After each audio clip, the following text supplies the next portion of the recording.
अल्लाह के रसूल जब नमाज पढ़ते थे सीने पर हाथ बांधते थे, सबसे पहले दुआए सना पढ़ते थे, अल्लाहुम्मा बाइद बैनी पढ़ते थे, औज़ु बिल्लाह पढ़ते थे, बिस्मिल्लाह पढ़ते थे, सूरह फातिहा पढ़ते थे। आपने ये भी फरमाया बगैर सूरह फातिहा के कोई नमाज नहीं होती। आपने ये भी फरमाया जो सूरह फातिहा न पढ़े फहिया खिदाजुन, उसकी नमाज अधूरी है, अधूरी है, अधूरी है, उसकी नमाज पूरी नहीं है, उसकी नमाज पूरी नहीं है। उसके बाद अल्लाह के नबी कोई और सूरत पढ़ते, फिर आप रुकू में जाते और रुकू में जाने के पहले आप रफा यदैन करते, अपने दोनों हाथों को उठाते कंधे तक। रुकू में जब आप जाते आपकी पीठ और आपका सर बिल्कुल बराबर होता और इत्मीनान से आप रुकू करते और अपने दोनों हाथों से अपने घुटने को मजबूती से पकड़ करके आप रुकू करते। रुकू में आपने बहुत सारी दुआएं सिखाई हैं। सबसे मशहूर दुआ है सुभान रब्बियल अज़ीम। ये दुआ कम से कम 3 बार पढ़नी चाहिए, अल्लाह के रसूल पढ़ते थे। रुकू से उठने के बाद आप सीधे खड़े होते, रफा यदैन करते, अपने हाथों को कंधे तक उठाते, समी अल्लाहु लिमन हमीदा कहते, रब्बना वलकल हम्दु हम्दन कसीरन तय्यबन मुबारकन फी पढ़ते आप इत्मीनान से खड़े रहते। उसके बाद आप सजदा करते और सजदे में जाते वक्त पहले अपने हाथों को जमीन पर रखते, फिर अपने घुटने को बाद में रखते। सजदे में कम से कम 7 चीजें जमीन के ऊपर अल्लाह के प्यारे नबी रखते थे। अपनी पेशानी को जमीन पर रखते थे, अपनी नाक को जमीन पर रखते थे, पेशानी और नाक दोनों को एक मानते थे आप। दोनों हाथों को जमीन पर रखते, दोनों घुटनों को जमीन पर रखते और दोनों पैरों को भी जमीन पर रखते और पैरों की उंगलियों को मोड़ करके उनका रुख किबला की तरफ कर लेते और आप इत्मीनान से सजदा करते। सजदे में आपने केहुनियों को जमीन पर बिछाने से मना किया और आपने फरमाया कुत्ते की तरह अपने हाथों को सजदे में जमीन पर बिछा करके सजदा न करो। मर्द का भी यही तरीका है, औरत का भी यही तरीका है। औरत भी सजदा ऐसे ही करेगी जैसे मर्द करता था। कोई भी सही हदीस ऐसी नहीं कि मर्द का सजदा करने का तरीका अलग और औरत का तरीका अलग है। दोनों का तरीका सेम होगा, दोनों का तरीका एक होगा। सजदे में आप अलग अलग दुआएं पढ़ते थे। सुभान रब्बियल आला भी पढ़ते थे, सुब्बूहुन कुद्दूसुन रब्बुल मलाइकती भी पढ़ते थे और भी दुआएं आप पढ़ते थे कम से कम 3 बार। सजदे से उठने के बाद इत्मीनान से आप बैठ जाते थे। अल्लाहुम्मा ग़फ़िरली वरहमनी वहदिनी वआफ़िनी वरज़ुक़नी, ये दुआ आप पढ़ते थे। फिर दूसरा सजदा करते थे। दूसरा सजदा करने के बाद इत्मीनान से आप बैठे रहते थे और फिर उठ करके आप दूसरी रकात के लिए आप उठते थे और जैसे आपने पहली रकात पढ़ी थी आप दूसरी रकात पढ़ते थे। अगर वो नमाज 3 रकात वाली या 4 रकात वाली होती थी, अल्लाह के प्यारे नबी 2 रकात पढ़ने के बाद अत्तहियात पढ़ते थे। और अत्तहियात में जो हदीस से जो चीजें साबित हैं कि अत्तहियात के शुरू से लेकर के सलाम फेरने तक आप अपनी उंगली को उठाए रहते थे। ये हमारे बहुत सारे भाइयों ने जो तरीका बना लिया है कि अशहदु अल्लाह के ऊपर उठाते हैं और इल्लल्लाह के ऊपर उंगली को नीचे कर देते हैं। माफ कीजिए, ये हदीस से साबित नहीं है। पूरे तशहुद में अत्तहियात आपने जब से शुरू की है, सलाम फेरने के टाइम तक आपकी उंगली ऐसे उठी रहेगी। बीच बीच में आप थोड़ा थोड़ा उंगली को हरकत देंगे।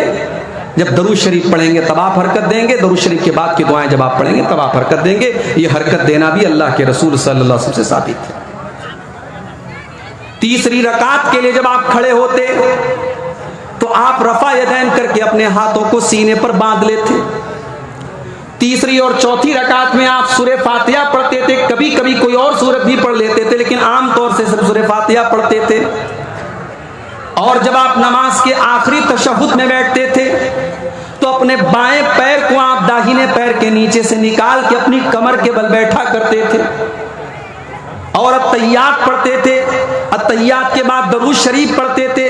दरूद शरीफ के बाद आप मुख्तलिफ दुआएं पढ़ते थे। अल्लाहुम्मा इन्नी ज़लमतु नफ्सी वाली दुआ भी पढ़ते थे। अल्लाहुम्मा इन्नी अऊज़ु बिका मिन अज़ाबि जहन्नम वाली दुआ भी आप पढ़ते थे। उसके बाद आप अस्सलामु अलैकुम व रहमतुल्लाह, अस्सलामु अलैकुम व रहमतुल्लाह, दाहिनी और बाएं तरफ आप सलाम करो। ये है अल्लाह के रसूल की नमाज का तरीका। अब कोई अगर ये कहता है मौलवी साहब आपने तरीका तो बता दिया, लेकिन हम तो उसी तरीके पर नमाज पढ़ेंगे जो बाप दादा से हम देखते चले आए थे। माफ करना मेरे भाई, अल्लाह ताला के आपसे ये नहीं पूछा जाएगा आपके बाप दादा कैसे नमाज पढ़ते थे। अल्लाह ताला के यहाँ ये पूछा जाएगा आपकी नमाज रसूल के तरीके के मुताबिक थी कि नहीं थी। इसलिए कि अल्लाह ने ऐलान कर दिया लक़द कान लकुम फी रसूलिल्लाहि उस्वतुन हसना। ओ लोगो, जब मैंने अपने रसूल को तुम्हारे लिए नमूना बना करके भेजा है तो तुमने मेरे नबी के तरीके पर नमाज क्यों नहीं पढ़ी। एक सहाबी मस्जिद में आते हैं, 2 रकात नमाज पढ़ते हैं। नमाज पढ़ने के बाद वो अल्लाह के रसूल को आकर के सलाम करते हैं। अल्लाह के प्यारे नबी उनके सलाम का जवाब देते हैं और जवाब देने के बाद अल्लाह के नबी कहते हैं इरजे फसल्ली फइन्नका लम तुसल्ली, जाओ तुम फिर से नमाज पढ़ो, तुम्हारी नमाज नहीं हुई। सहाबी फिर से आते हैं, फिर से 2 रकात नमाज पढ़ते हैं, फिर आकर के अल्लाह के रसूल को सलाम का जवाब देते हैं। अल्लाह के रसूल सल्लल्लाहु अलैहि वसल्लम सलाम का जवाब देते हैं और कहते हैं जाओ फिर से नमाज पढ़ो, तुमने नमाज नहीं पढ़ी।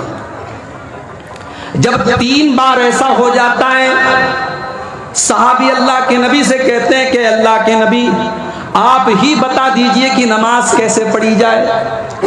अल्लाह के प्यारे नबी अपने सहाबी को समझाते हैं जब तुम नमाज के लिए खड़े हुआ करो तो इत्मीनान से खड़े हो जाओ, जल्दीबाजी में नमाज न पढ़ो, इत्मीनान से नमाज पढ़ो, सूरह फातिहा पढ़ो, कोई सूरत पढ़ो, फिर इत्मीनान से रुकू करो, फिर इत्मीनान से रुकू के बाद खड़े हो जाओ।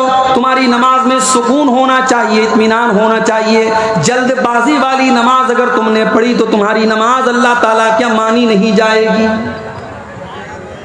मेरे भाइयों, अपनी नमाजों का जायजा हम और आप ले लें कि हमारी नमाजें अल्लाह के रसूल के तरीके के मुताबिक हैं कि नहीं। और आगे बढ़ो, ये तो नमाज का मामला हो गया। शेरशाह वादियों का इलाका है, बहुत बढ़िया वादी है आपकी इस पूरे सीमांचल के एरिया में। शादियां आप कर रहे हैं, बारात भी लेकर के जा रहे हैं, शादी के अंदर जहेज की डिमांड भी हो रही है, लाखों लाखों रुपये जहेज लिया जा रहा है। और बड़े फख्र के साथ हम ये भी कहते हैं कि पूरी शेरशाह वादी कौम अहले हदीस है, हम कुरान और हदीस के मानने वाले हैं, हमारी पूरी कौम अहले हदीस है।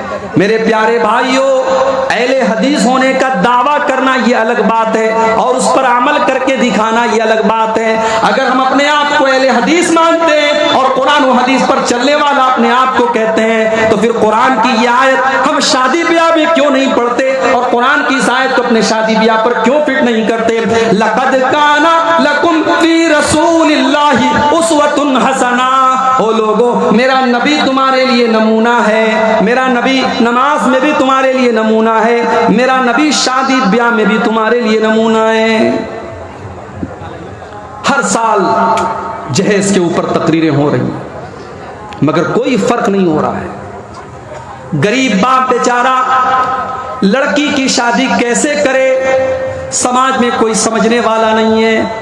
या तो वो लोगों के सामने भीख मांगे और अपनी बेटी के जहेज का इंतजाम करे, या वो बेचारा सब्र करे और इस उम्मीद में लगा रहे कि मेरे पास पैसे का इंतजाम हो जाए तो मैं अपनी लड़की की शादी करूंगा।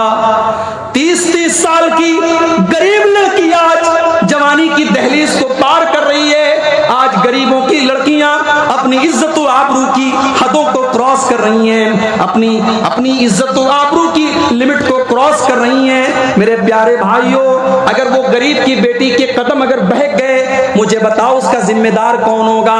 आपने नमाज तो रसूल के तरीके के मुताबिक पढ़ी, आपने रोजा तो नबी के तरीके के मुताबिक रखा, आपने हज तो नबी के तरीके के मुताबिक किया, मगर माफ कीजिएगा आपके शादी ब्याह में रस्म रिवाज की जो लंबी लिस्ट है उसको अगर आपने नहीं तोड़ा और उसको आपने खत्म नहीं किया तो आपने इस आयत पर अमल नहीं किया, लक़द कान लकुम फी रसूलिल्लाहि उस्वतुन हसना, कि तुम्हारे लिए अल्लाह के रसूल की जिंदगी नमूना है।